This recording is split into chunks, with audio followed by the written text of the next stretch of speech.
Olá, boa noite. O Jornal da Guará está no ar. Veja na edição de hoje o que você vai saber que mudou em um ano, desde a greve dos caminhoneiros que parou o Brasil por conta do preço do diesel. Será que a situação hoje está melhor? Após queda nas vendas, na Rua Grande, a Secretaria de Trânsito e Transportes volta atrás e muda locais dos pontos de ônibus na região central da cidade. O governador Flávio Dino participa de encontro em Recife com governadores do Nordeste e o presidente Jair Bolsonaro. Deputado federal Edilásio Júnior pede afastamento do cargo do secretário de Segurança Pública, Jefferson Portela. Veja ainda o alerta da população para os riscos do glaucoma e os destaques do futebol na rodada do Campeonato Brasileiro das séries C e D. Agora, no Jornal da Guará.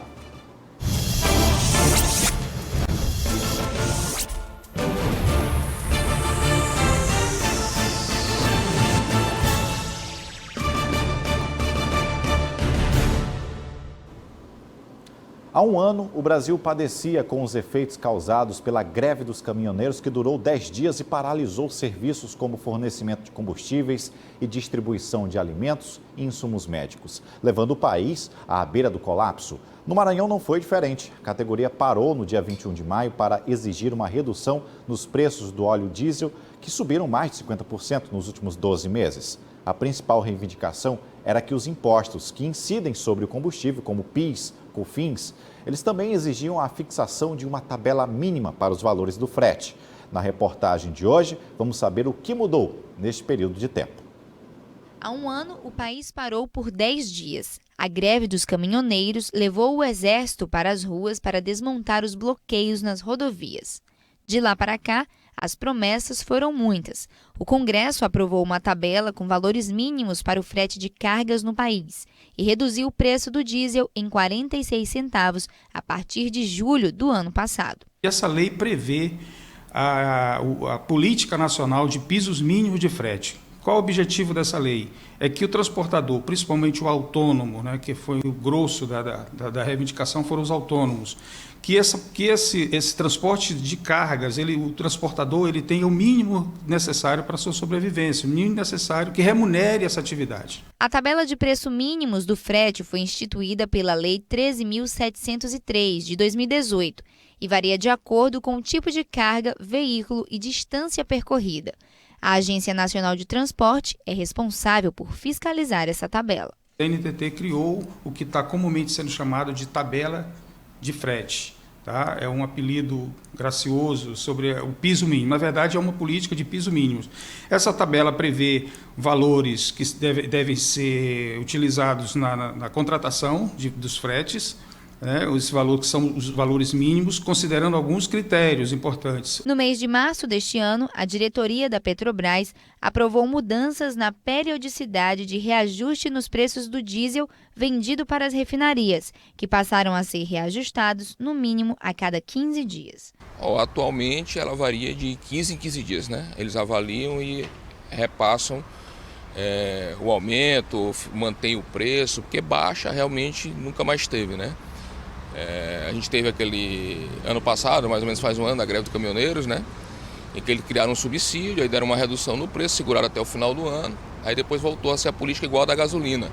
Ela poderia variar diariamente, de acordo com a paridade do mercado internacional. O combustível com preço nas alturas e economia em marcha lenta, o clima de insatisfação continua grande após um ano da greve. Então, assim, não tem frete. Além do diesel estar caro, não tem frete. Então, isso aí atrapalha como um todo, a economia não gira. Então, se tivesse o preço que está, mas pelo menos tivesse a economia aquecida e muito frete, talvez a situação fosse um pouco diferente. Nesse cenário, tem caminhoneiro preferindo trabalhar empregado do que recebendo por frete. Segundo o Sindicato dos Caminhoneiros, o transportador autônomo continua contabilizando prejuízos e o preço do diesel chega a impactar em até 60% do valor do frete para o transportador autônomo de cargas. E aí? Recebendo pelo frete eu acho que é melhor, né? Mas nem todo mundo tem condição de ter um caminhão para ganhar pelo frete, né? Tem que ter um caminhão próprio para poder ganhar pelo frete. E arcar com todos os custos. Exatamente. E a questão dos custos, não é só o óleo, é os gastos, desgaste do caminhão.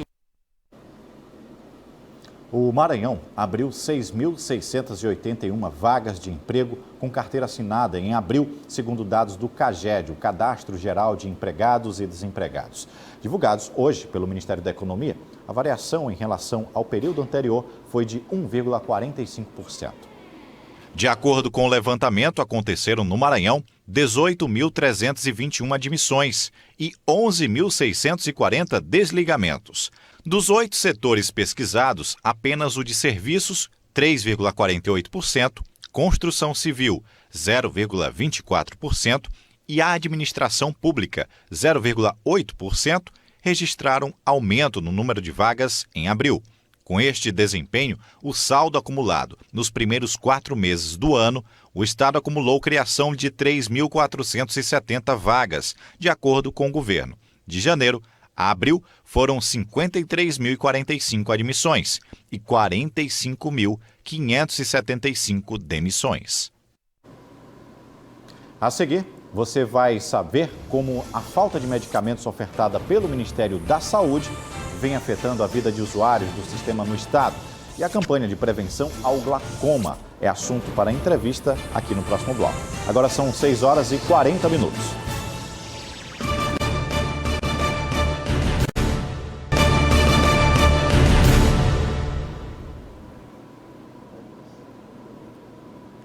Já de volta, o governo do Maranhão já acionou o governo federal para corrigir um grave problema da rede pública de saúde: a falta de medicamentos obrigatórios.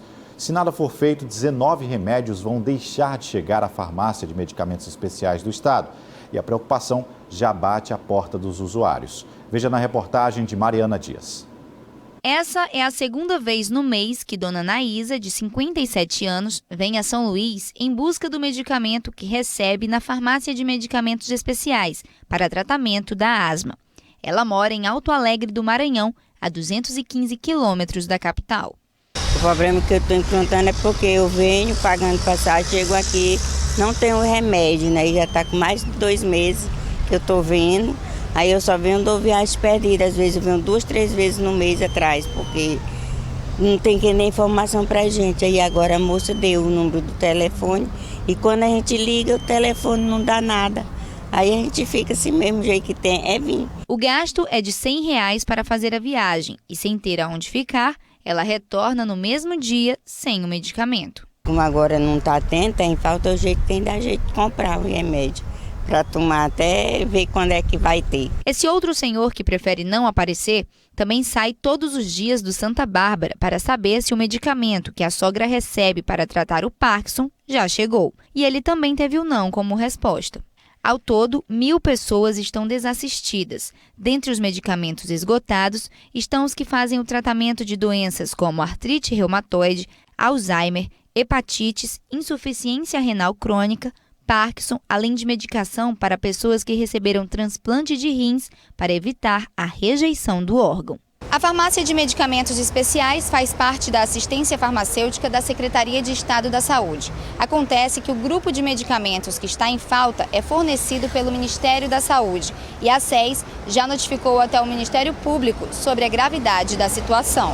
A Secretaria entrou com uma notificação no Ministério Público Federal, na Defensoria Pública da União, no Ministério Público Estadual, na Defensoria Pública Estadual também, e notificamos o Ministério e levamos a seriedade. Hoje nós estamos aproximadamente com 1.000 pacientes desassistidos e são assim, a falta desse medicamento tem certos casos que pode levar a óbito. A crise na oferta de medicamentos do Ministério da Saúde para o sistema público atinge todo o país. De acordo com a linha de financiamento, de acordo com a gravidade da doença, os medicamentos que mais impactam são aqueles medicamentos do grupo 1A, ou seja, de responsabilidade do Ministério da Saúde. Mas enquanto o problema não se resolve, pelo menos existe uma solução para os pacientes do interior evitarem a viagem para a capital.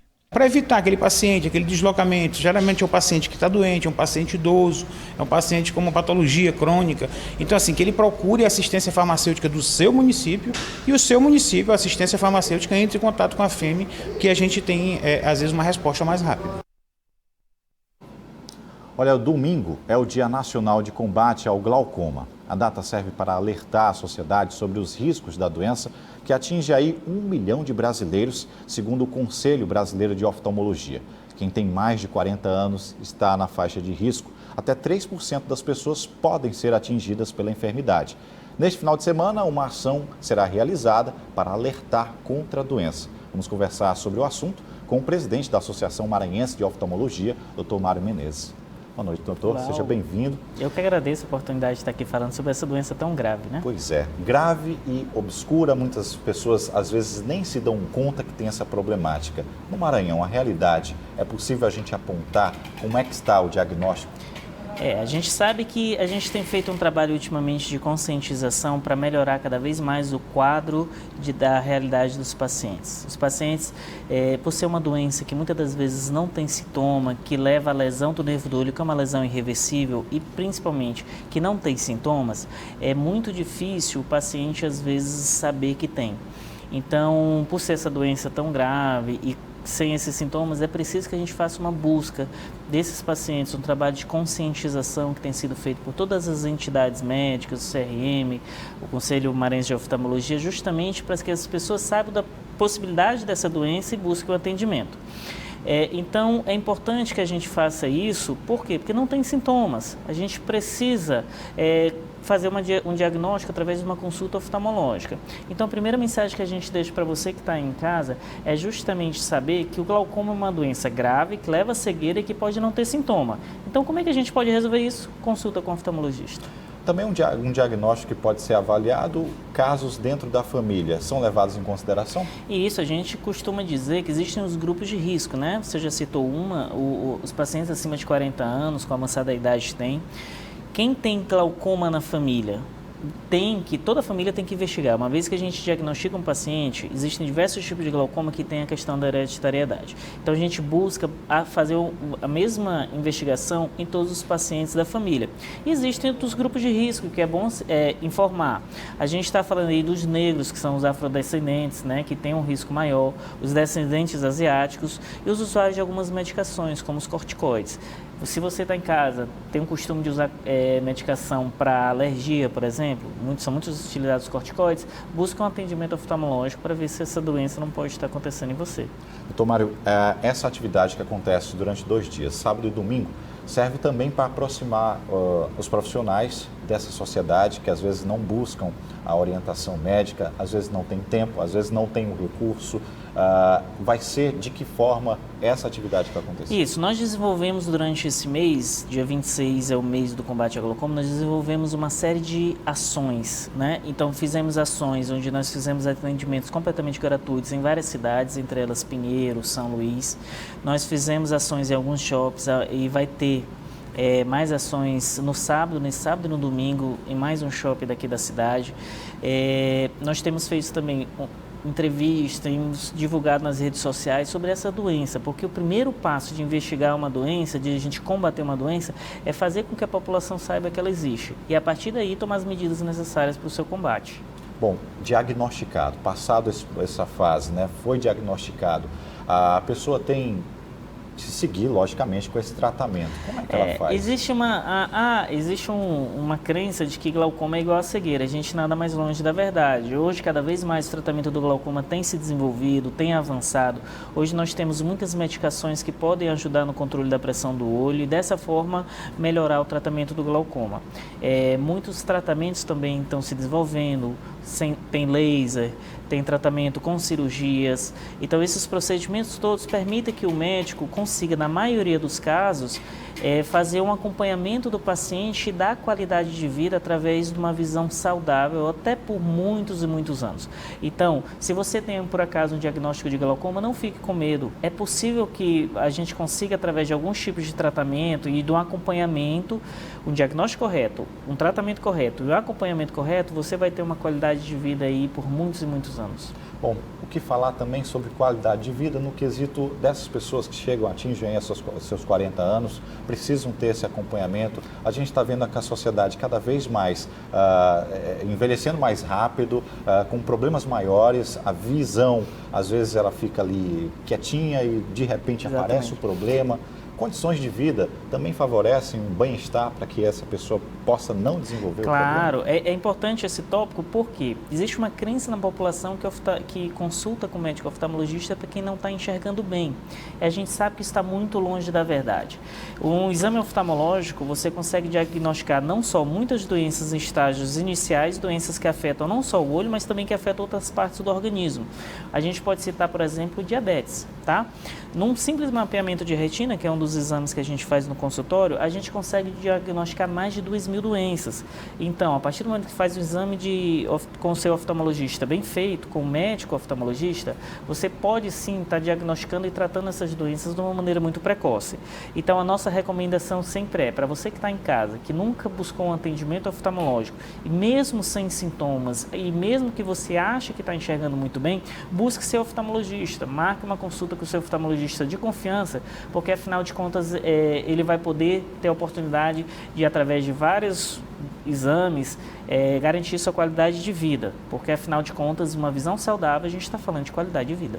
Doutor Mário, a Associação Maranhense de Oftalmologia vai estar atuando nesses 2 dias num shopping da cidade, é o São Luís Shopping, que fica no Jaracati, com uma equipe? A gente vai estar justamente, a Associação Maranhense, ela esteve durante todo esse mês em muitas ações, né, coordenando, não só estando presente como coordenando várias ações. A gente esteve presente em várias ações contra o combate ao glaucoma e vai estar sim a partir desse sábado e esse domingo no São Luís Shopping. A gente convida toda a população, um atendimento completamente gratuito, medida da pressão do olho, uma medida o fundo do olho, a medida da visão do paciente, que é a acuidade visual. Então a gente consegue sim fazer esse atendimento e um trabalho não só de atendimento, que é muito importante. A gente está fazendo também nas mídias e ações sociais esse trabalho de conscientização. Afinal de contas, o primeiro passo é justamente tomar consciência do problema. E uma vez que a gente tomou consciência, a gente consegue, com certeza, dar uma qualidade de vida através de vários procedimentos e tratamentos. Doutor Mário Menezes, presidente da Associação Maranhense de Oftalmologia, nosso muito obrigado, sucesso nesse desfecho das atividades. Eu que agradeço o espaço, a gente está sempre à disposição sobre esses temas e outros. E para você que está em casa, aproveite a oportunidade, não deixe para depois. É importante que tudo seja o mais precoce possível. Mais uma vez, obrigado, boa noite. Eu que agradeço. Olha, e será realizada amanhã, em Barreirinhas, uma audiência para discutir o projeto de lei que altera os limites do Parque Nacional dos Lençóis Maranhenses. O evento será realizado no Sindicato dos Trabalhadores e Trabalhadoras Rurais de Barreirinhas. Vai contar com a participação das instituições públicas, comunidade, representantes da sociedade civil organizada. Em abril, a senadora Elisiane Gama protocolou na Comissão de Desenvolvimento Regional e Turismo do Senado um requerimento que solicita audiência pública em Brasília para debater o projeto que pretende retirar do interior do parque territórios ocupados aí por povoados e amplia a área de unidade de conservação sobre territórios com menor densidade demográfica e no mar territorial brasileiro. Essa audiência será às 14h. Vamos seguir agora, veja o que mais foi notícia nesta sexta-feira.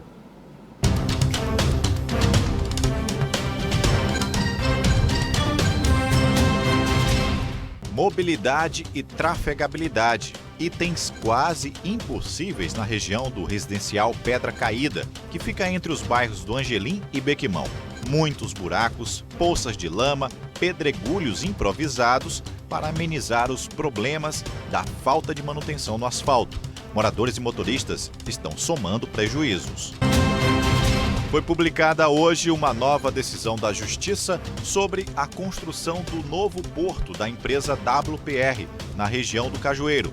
A decisão, assinada pelo desembargador Paulo Velten, suspende a reintegração de posse em favor da União dos Moradores, que tenta comprovar a propriedade do terreno e luta para que as famílias não sejam despejadas do local. A seguir, o governador Flávio Dino participa de reunião com o presidente da República durante encontro com governadores do Nordeste em Recife e a entrega do novo prédio da Ronda Escolar na capital maranhense. Agora são 6h56.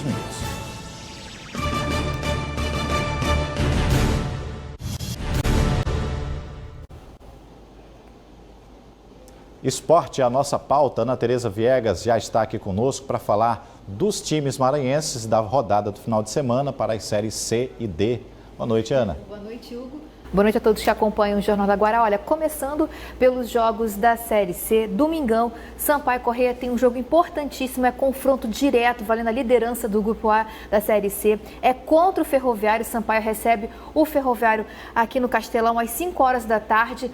Bom, o técnico Julinho Camargo, após aquela boa atuação do Sampaio contra o Palmeiras na Copa do Brasil, deixou 0-0, né? Enfim, cedeu a vitória para o Palmeiras no finalzinho, aquele erro do Andrei, mas lembrando que o Andrei também fez boas defesas. O técnico Julinho Camargo vai mexer sim na equipe, até por conta do desgaste físico. Ele sempre mantém a equipe assim em segredo, mas diz que vai promover até 4 alterações. Bom, agora falando sobre Botafogo da Paraíba e o Imperatriz, nosso outro representante na Série C, também no Grupo A. O Imperatriz viajou para João Pessoa para encarar o Botafogo da Paraíba. Só um detalhe, ontem, né, o Botafogo da Paraíba perdeu o primeiro jogo da final da Copa do Nordeste para o Fortaleza, 1-0. Mas o Belo mostrou que tem uma defesa consistente, não é à toa que é a melhor defesa aí da Copa do Nordeste. Bom, mudanças no Imperatriz. Imperatriz está sob novo comando. Após aquela sequência de empates em casa, o Rui Scarpino pediu demissão. Fábio Nogueira assumiu, que é o preparador físico, está agora como interino. Ele vai ter que vai mudar na zaga, porque o Renan Dutra está suspenso, vai cumprir suspensão. Ele vai colocar o Diogo Oliveira, volta então aí para o time do Imperatriz. E também vai ter mudança na lateral direita, porque o Gabriel Paulino está machucado, então o Jonas vai assumir a vaga. Falando agora sobre os jogos da Série D, começando por hoje, daqui a pouquinho o MAC recebe o Atlético do Ceará às 8h30 no Castelão.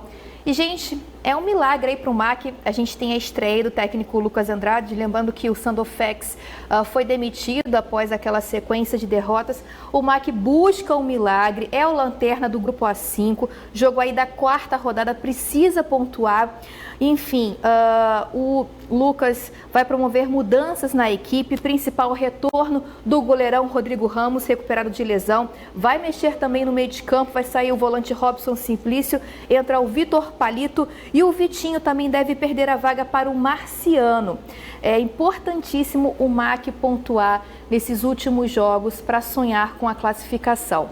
Agora a gente tem uma realidade diferente na Série D, que é o Motoclube. O Motoclube é líder aí do seu grupo, do grupo A3, volta a enfrentar o Ipiranga, mas é só na segunda-feira, Hugo. Segunda-feira às 8 horas no estádio Zerão. E aí, como é que vem o Moto para esse confronto? Essa semana, o técnico Wallace Lemos recebeu um pacotão de reforços, então ele deve promover mudanças sim.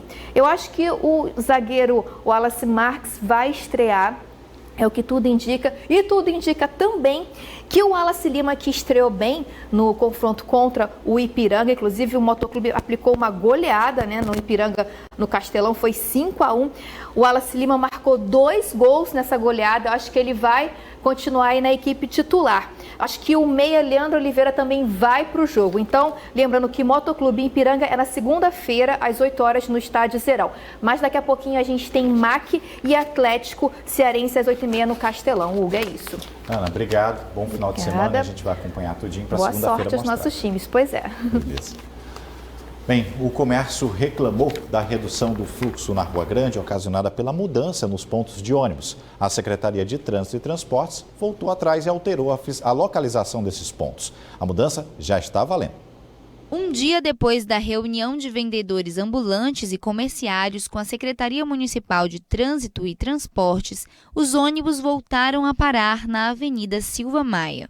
Então, nós se juntamos, né, comerciantes, ambulantes, comerciários, né, e a sociedade em geral, e resolvemos buscar as alternativas para que pudesse retornar as paradas de ônibus para Deodoro. E com isso vai atrair mais pessoas e, consequentemente, lógico que vai melhorar, né, as vendas. Para ter acesso à Rua Grande, principal centro comercial da cidade, algumas pessoas precisavam andar até 1 quilômetro, como a TV Guará mostrou recentemente. Algumas paradas da Rua Rio Branco estavam próximo à Praça Maria Aragão e nenhuma linha parava na Praça Deodoro. Isso representava prejuízo para o comércio, que viu as vendas caírem junto com a diminuição do fluxo de pessoas. Nessa reunião foi discutida exatamente a volta dos ônibus para a Praça Deodoro. O que já foi de pronto atendido, né, a solicitação pelo secretário da SMTT, é que voltaria já a circular na Deodoro os ônibus que passam sentido Avenida Silva Maia. Tá? E a Avenida Gomes de Castro ainda vai ter outras reuniões para que se chegue a esse entendimento. As paradas setorizadas por bairros já saíram da Rua Rio Branco e foram instaladas na Rua Silva Maia. A mudança pegou alguns de surpresa, mas até quem se sentiu perdido inicialmente concorda que está melhor assim. Porque é mais próximo aqui da Rua Grande e já tem a estrutura aqui de cobertura do sol. A expectativa agora é que as paradas da Gomes de Castro, que dá acesso à Rua do Passeio, também retornem. Essa decisão dependerá de novas reuniões, mas por enquanto o avanço já é comemorado pelos ambulantes. E com a volta dos ônibus aqui para Deodoro, vai ficar muito bom mesmo, muito bom. Vai ajudar muito, muito mesmo. Outras notícias no portal Guará.com. Você que fica agora com os analistas que hoje entrevistam o vice-governador Carlos Brandão. Um ótimo final de semana, a gente se encontra segunda-feira. Até lá.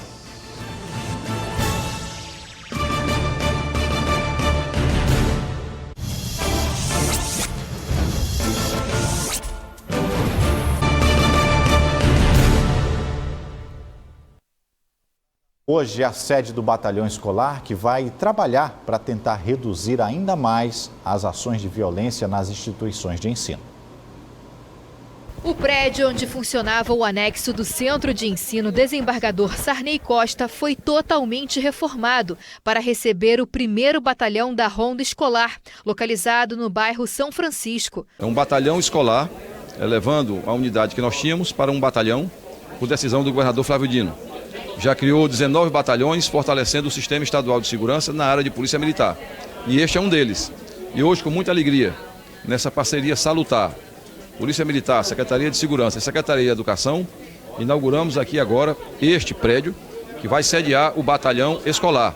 Criado há mais de 20 anos, o projeto Ronda Escolar surgiu a partir do Grupo Especial de Apoio às Escolas, o GEAP. Esse batalhão foi criado em 2018 pelo governador Flávio Dino, presenteando a população aqui de São Luís, toda a região metropolitana, que a gente atende não só aqui em São Luís, a gente atende São José de Ribamar, Passo Lumiar, Raposo, toda a região metropolitana com batalhão. Ao lado da comunidade, o Ronda Escolar prioriza resolver problemas como a violência, o uso de substâncias entorpecentes, tráfico de drogas, bullying, abuso e exploração sexual de crianças e adolescentes. Somente no primeiro trimestre de 2019, já foram registradas mais de 1.500 rondas escolares. Agora, com sede própria, o batalhão vai potencializar as ações. Nossos trabalhos eles se intensificam mais ainda com a nova sede. Isso aqui vai ser um embrião, aquilo que almejávamos há mais de 20 anos, ter uma sede para esse trabalho específico, né? A Ronda Escolar atua em toda a rede pública estadual de ensino e para entrar em contato com a Ronda Escolar, o telefone é 987838367. Federal Edilásio Júnior, do PSD, protocolou na Procuradoria-Geral de Justiça do Maranhão uma notícia de fato em que propõe uma representação contra o secretário de Segurança Pública, Jefferson Portela, ocasionada pelas denúncias dos delegados Tiago Bardal e Ney Anderson, de que o secretário de Segurança havia monitorado desembargadores do Tribunal de Justiça do Maranhão e familiares dos magistrados. O pedido proposto é de afastamento de Portela.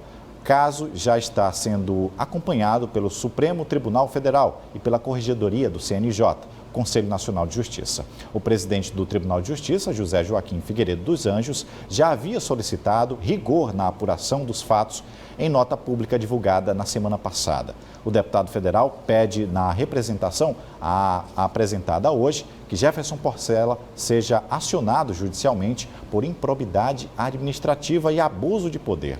Procurado por nossa produção através da Secretaria de Segurança Pública, Jefferson Portela não se pronunciou.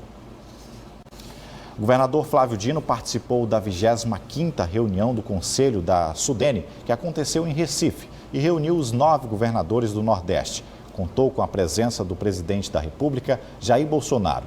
O foco da reunião foi o debate sobre o Plano Regional de Desenvolvimento do Nordeste, aprovado na ocasião da votação, e do projeto de lei que o instituirá, a ser encaminhado ao Congresso Nacional para apreciação e deliberação. O governador Flávio Dino votou pela aprovação do documento e ressalvou a adequação do projeto de lei, mas que se discuta sua operacionalização. A inclusão no plano da relação entre o diagnóstico e as metas apresentadas e o reconhecimento da cidade de Balsas como polo de desenvolvimento, dada sua amplitude geográfica e potencialidade.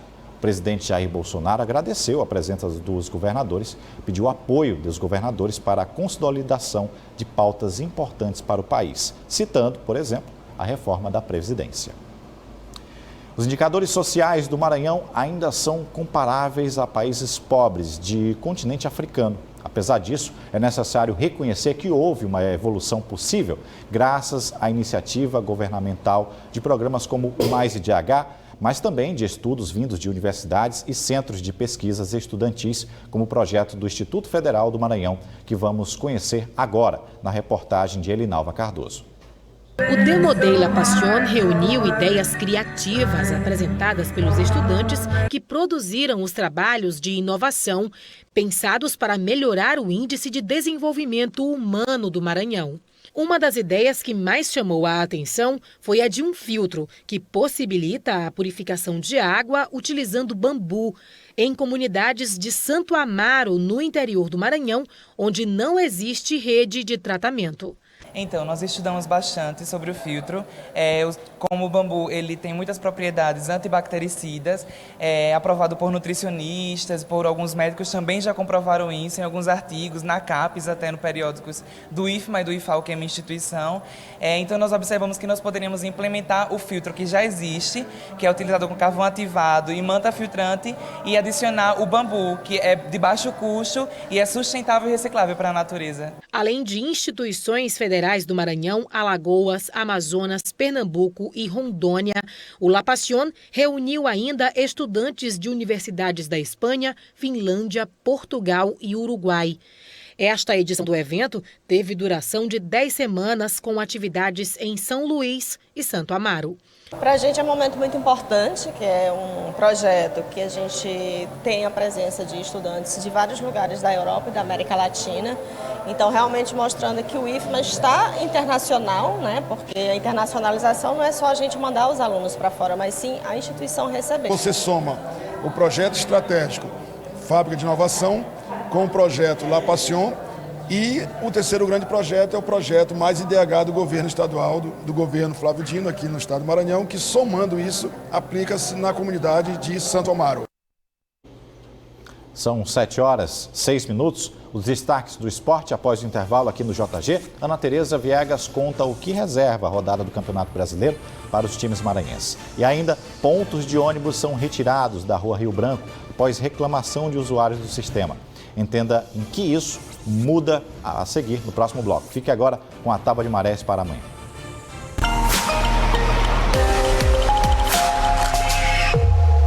Para este sábado, o gráfico de marés aponta a primeira baixa-mar às 4h58, com 1,5 metros. A préia-mar será às 11 horas, com 4,8 metros. Na sequência, a baixa-mar às 5h36, com 1,3 metros. E, por fim, às 11h44 da noite, a préia-mar chegando a 4,6 metros.